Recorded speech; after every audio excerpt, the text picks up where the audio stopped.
Thank you very much, Flavia, and good morning, friends and colleagues. It's a real pleasure for me to be here. And briefly, many thanks to the organisers for inviting me. A special thanks to Norad. Thank you, Director Lemoy, and also State Secretary. My job is partly to locate the special issue in some context. The special issue launched today is part of a new, exciting, dynamic stage in the evolution of the international human rights movement.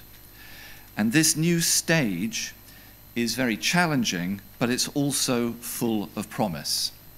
What is this new stage, this new chapter in the international human rights movement?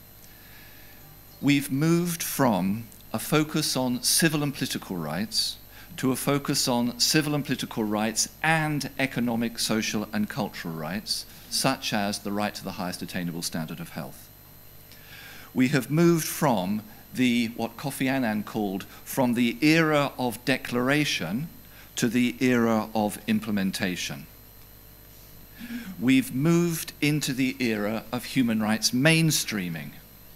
In 2006, the General Assembly established the Human Rights Council, and one of the Council's explicit core functions is to promote human rights mainstreaming. The High Commissioner for Human Rights is also charged with mainstreaming human rights. It seems to me that the combined effect of focusing on human rights implementation and human rights mainstreaming is profound. It means we still need the well-established traditional human rights methods, but in addition, we have to find ways of operationalizing human rights in practice, in clinics, in hospitals, in communities, and indeed beyond. And this can only be achieved if human rights are not only grasped by ministries of justice and foreign affairs and departments for development, but also grasped by other line ministries, including ministries of health. At the international level, the effective operationalization of human rights depends upon human rights being grasped in WHO, in UNICEF, in UNFPA, in UNAIDS, in the Global Fund, in Gavi, and so on. And in this era of implementation and mainstreaming, these organizations are the new frontier of human rights and health. If we are to operationalize human rights in these new domains, we have to retain all the essential features of human rights that we have painstakingly fought for and developed over generations. But in addition, we have to use concepts and arguments that are meaningful to those working in line ministries, such as health, and in UN agencies such as WHO. Now, we know that in health, evidence of impact of an intervention is extremely important. Of course, normative arguments about the law and ethics are also important, but additionally, health policymakers and practitioners, they want to know what the evidence is that a certain intervention will save lives and reduce suffering. So if we are to persuade health policymakers and practitioners to operationalize health rights, we need to supplement the normative arguments about the law with evidence that adopting a human rights-based approach to health contributes to health gains. Now, for years, when serving on the UN Committee on Economic, Social, Cultural Rights and when serving as UN Special Rapporteur on the right to health, my focus was on the normative reasons for adopting a human rights-based approach. But I was really pleased when, in 2011, Dr. Bustreo and I agreed that I would lead a project in WHO that looked at the evidence of impact of a human rights-based approach on women's and children's health. We assembled a terrific steering group, including Professor Ashborn Eide from Norway, Professor Ali Yamin, and others. We commissioned research. The project lasted some 18 months, and it resulted in the publication to which Dr. Bustreo has referred. Women's and Children's Health, Evidence of Impact of Human Rights, which was published by WHO in 2013. And I have to say the government of Norway played a very important role in the preparation and launching of this publication during the World Health Assembly in 2013. And in the end, the publication had some 30 authors or contributors.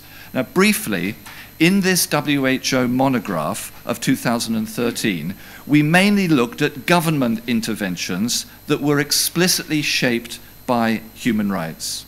And to keep the project manageable, we looked at aspects of women's and children's health only.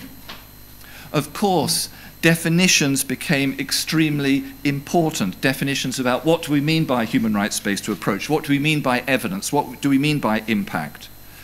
In the monograph, we looked at 4 countries in particular, Brazil, Italy, Nepal, and Malawi, and we asked 2 questions in relation to each. Firstly, have human rights explicitly shaped relevant health policies, programs, and other interventions? And the second question, if so, is there evidence that these human rights-shaped interventions have contributed to health gains for women and children? Those 2 questions, I think, are key. And in the WHO monograph, we formed the view that there were compelling levels of evidence that human rights had contributed to health gains. That formula was carefully negotiated. Compelling levels of evidence, we're not talking about probabilities, and talking about human rights contributing to health gains. The monograph is careful to say that even if there is no evidence that human rights contribute to health gains, of course, binding human rights law has to be respected. Crucially, the WHO monograph found a striking scarcity of evaluations of human rights-shaped health interventions, and the monograph calls for that to be remedied. The WHO publication outlines a multidisciplinary, multi-method approach to human rights impact evaluations. And this approach outlines how to address the difficult task of addressing issues of causation and attribution. The WHO monograph recommends a network of researchers to encourage and support more evaluations of human rights impact. It recommends some sort of high-level platform where ministers of health, senior officials, and others can safely exchange information about progress towards and also obstacles facing the operationalization of the human rights-based approach to health. So in a way, the special issue we're launching today is the next step in the journey towards more evidence of impact of a human rights-based approach to health. And to close, of course, a number of committed human rights friends and advocates have argued that it's misguided to look for evidence of impact of human rights. Some prefer to rely on the normative and political justifications for adopting a human rights-based approach to health. I have to say, I strongly disagree with this point of view. I think it fails to grasp that in recent years we have entered this new phase of health rights and their practical operationalization. This new era of practical operationalization is completely dependent on multidisciplinary approaches. And among such an approach, there are disciplines that set great store by evidential arguments. If we don't take their arguments seriously, we will never succeed to implement, mainstream, and operationalize human rights and health. Thank you.